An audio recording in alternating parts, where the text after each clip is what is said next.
I love the way the First Gen Lounge makes me feel. Because it creates a space where I belong. Where we're able to create community. The fact that it's a community. It's a safe place. It also gives me a place to understand different perspectives. The stories of these individuals prescribe transformational perspective.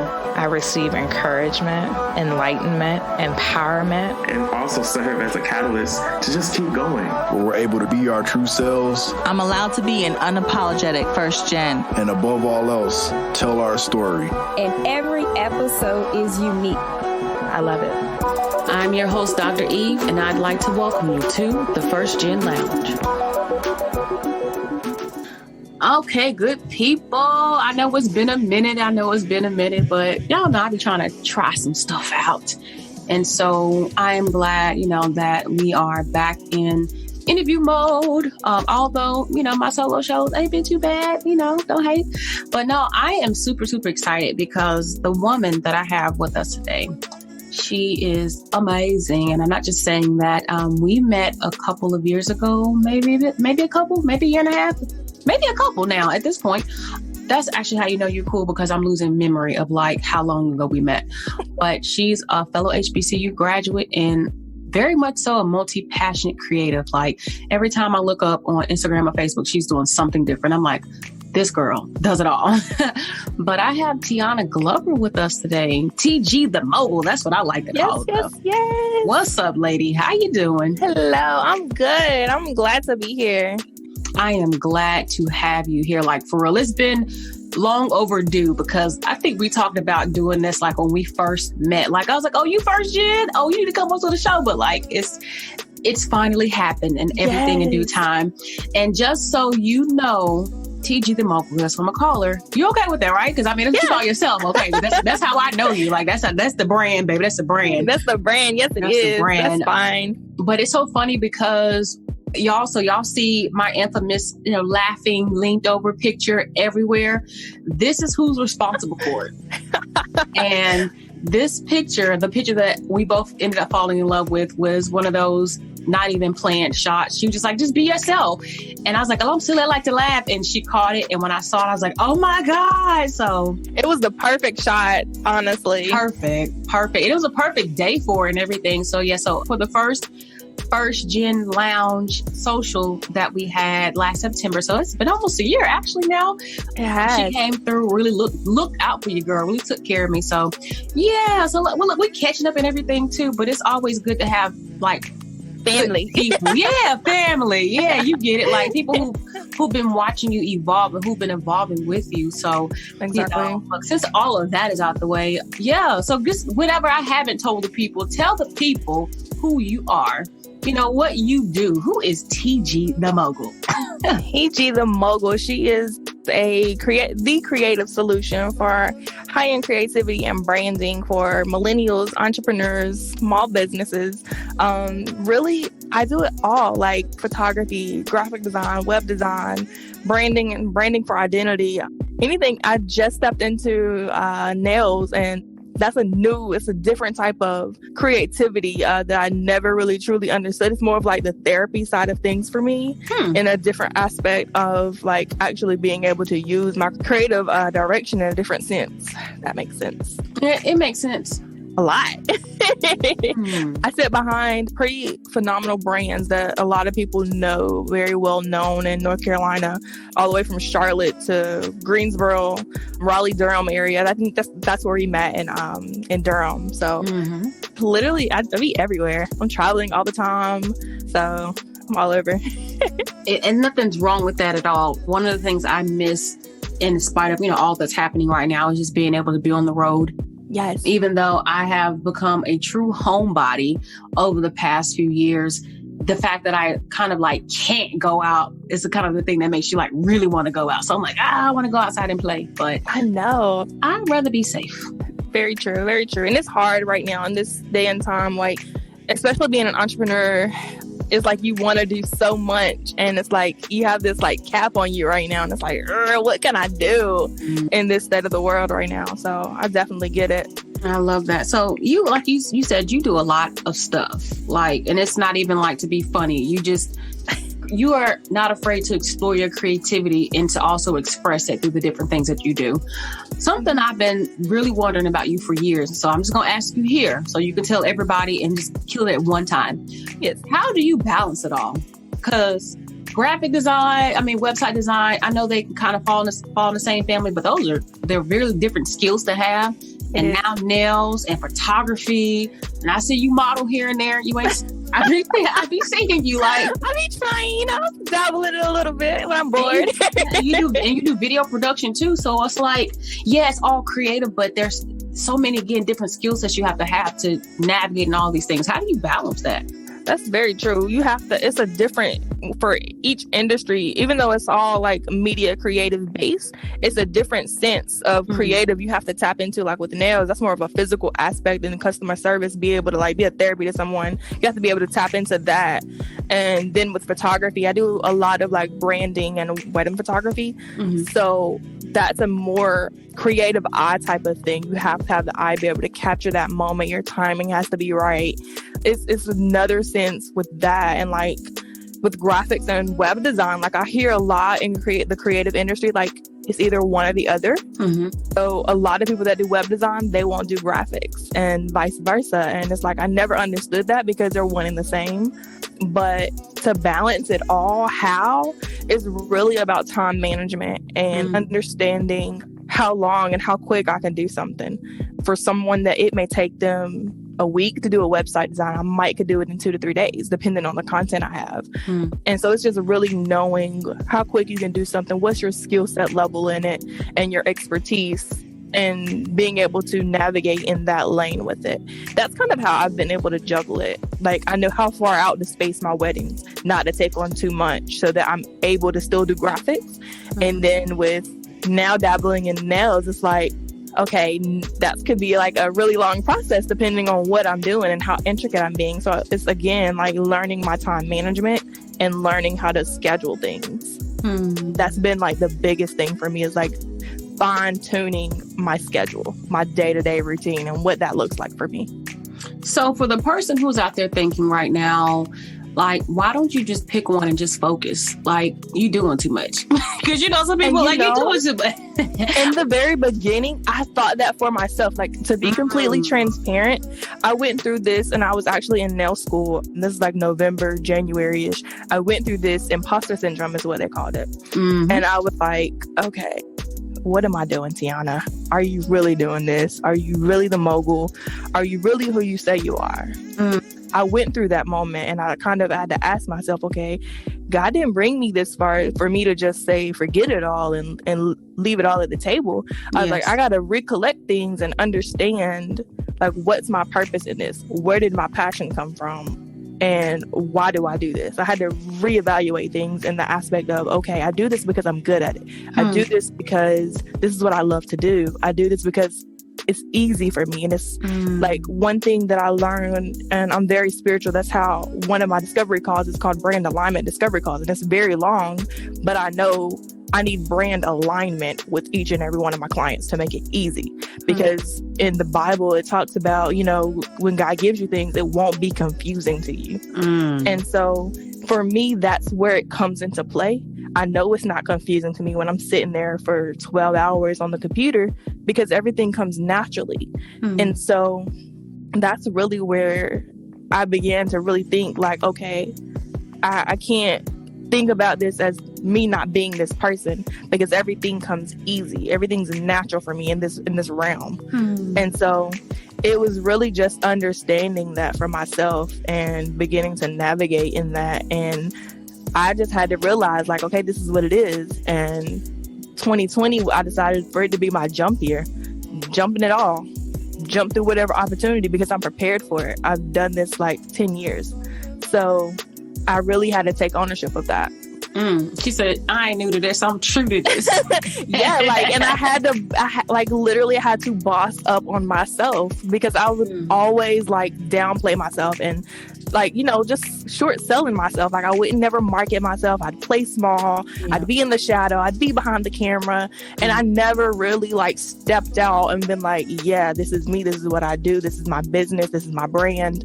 I've worked with this person, and own it. And not out of a cocky way, but out of a, I'm the expertise in what I do. And this is why I do it. I love that you said that, because that's something that I've continued to learn over the years as well, how to really step into my light and find the balance between you doing too much too, like, you always bragging and promoting. And I think the difference is promoting something means there's a value add for somebody else. Mm-hmm. Whereas me bragging is only about me. So anytime I look at something that I'm doing, as long as it is to serve somebody else, to uplift somebody else, to encourage somebody else, to, offer a service or a product that can possibly help them, that's promotion. So for those of y'all who was wondering how I even break it down, that's the difference between a brag and a promotion. A brag is, you have to throw things in there that help you to be qualified. Because otherwise, if you were just like, come get these graphic designs, and people are like, why? I need to see some proof, and proof is what we go off of, right? Okay. That proof and that word of mouth. So it's all right to talk about the accomplishments, as long as it's associated to being able to, again, have that proof to promote what you're doing to help the people. So I really love that. And, just to kind of piggyback off of like promotion, it was for like 2018. I've been doing graphics, like I said, for 10 years. I started in 2010, and 2018, I did absolutely nothing graphic related. I did all weddings. I did like 7 weddings that year. So I didn't do any graphics. And then people would always ask, are you still doing graphics? Are you still doing graphics? And I'm like, yeah, I am. And then 2019, my business blew up. And I did not do a single piece of marketing or branding. It was all in word of mouth and truly stepping into, okay, if I'm going to do this, I'm going to do this. And you just really have to step into that limelight. And that's like one of the only things that I really did, like 2018 and 2019 was like really like own it and market myself. The interesting thing about you saying stepping into it is, if you don't step into the light, nobody knows you exist too. Exactly. And so it's like you've done all this, and then it's like people want to say that you have you're bragging, but it's not really bragging. It's like, I've done this, like I put the legwork in. It's just like, now I need to talk about it, tell someone. Yeah, absolutely. I used to have this really high anxiety about saying anything about the successes that I've had, even with the podcast or with speaking, or something that I've seen you do with your creative community, as I talk about financial success that y'all have had, like accomplishing your goals, even like on social media and stuff. And I was always be like, no, that's private, that's personal, nobody needs to know. And one day somebody said something to me, was like, yo, you got to let the people know, or they don't trust you. You got to let the people know, or how can you sell something to somebody and it's not even something that you've done or something that you've achieved? And I think, to talk about having graduated and gotten a doctorate or something, or, having started a business, those are just the things, those are the qualifiers, but what have been the markers of success? And so with any business, you have to have markers of success. That's like, what is it? Maybe something like nationwide, right? Over 1 million safe drivers. Well, over 1 million people are part of this network. You don't think you trying to get with this too? So it's hello. But if they don't tell us, right, we don't believe. So I love that. I love that. Just real quick, because I know it's something that happened with you. You decided though to do a rebrand after you had graduated from college. What provoked that? So it's crazy that you asked. So I graduated 2015 from North Carolina Central University, and it was like in college, I was known for like TG graphics. All I did was graphics. They didn't even know me for photography. They didn't really know me for web design. They mainly knew me for flyers for organizations that I helped out with. And then once I graduated, I stepped heavy into like photography and media, working with certain conferences and just doing photography based stuff.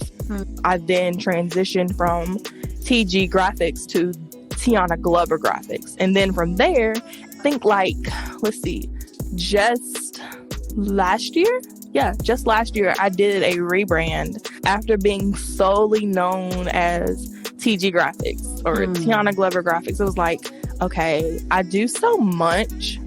how do I really navigate into everything that I do? And I tried to picture something that was very media based and where my vision was headed. And I was like, you know what? I'm going to do a rebrand, and I'm going to brand myself because I want it to be the face of my brand.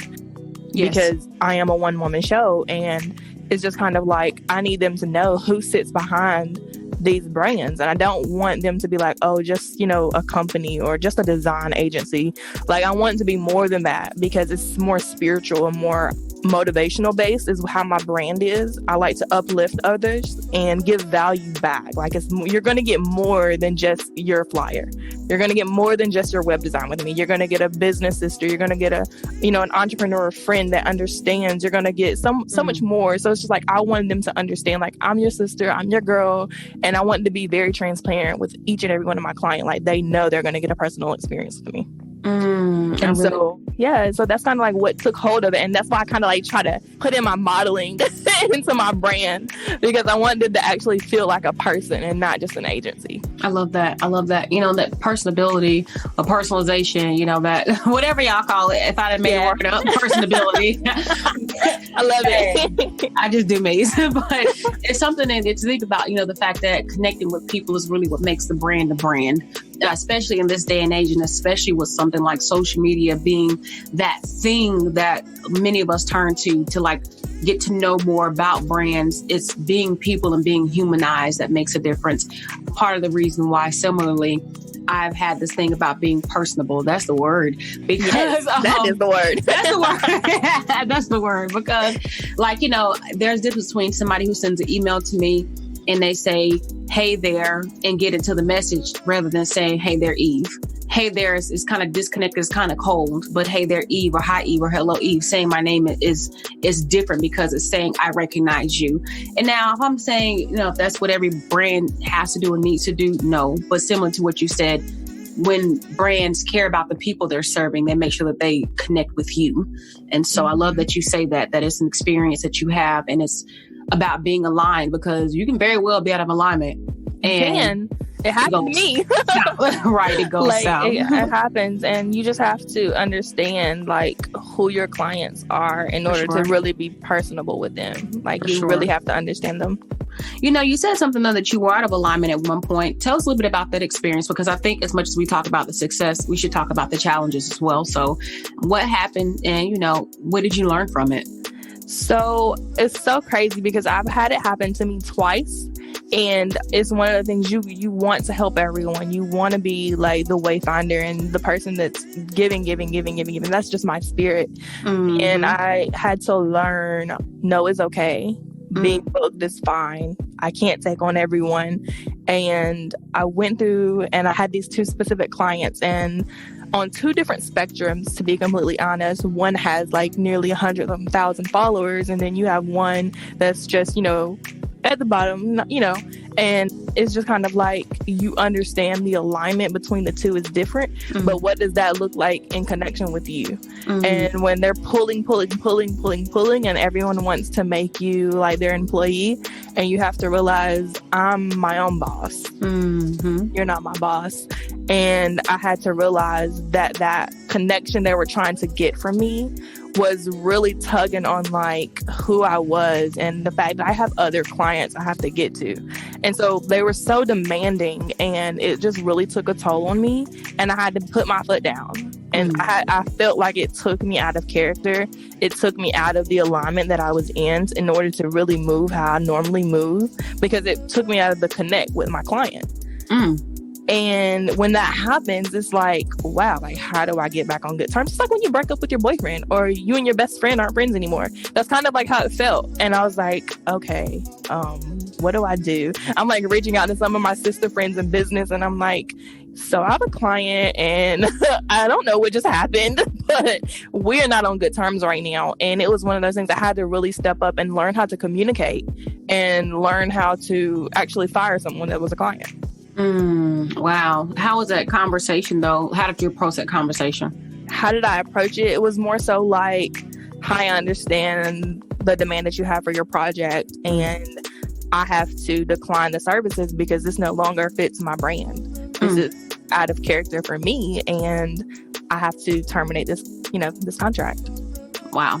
And just leave it at that and just be like, when things are aligned and back in connection, I don't mind picking back up where we left off. And that's really how I had to take on that situation, because I couldn't pour anymore, because you can't pour from an empty cup. Yeah. I'm giving everything to you. I have nothing else left to give anyone else. I have like monthly clients. So that is something to think about. And this comes up, as entrepreneurs, where sometimes things just don't work.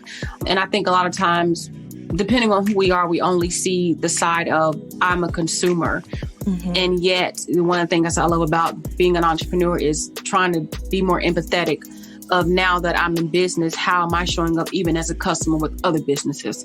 Because I believe the kind of energy I put out there with other businesses is going to come back to mine in some way. And then it's like, are you being mindful of the fact that every business comes with its own layers of things, and there's somebody who's running this business that's still a human being. Exactly. And so, learning how to give some grace. Now, if I'm always as graceful as I could be, probably not.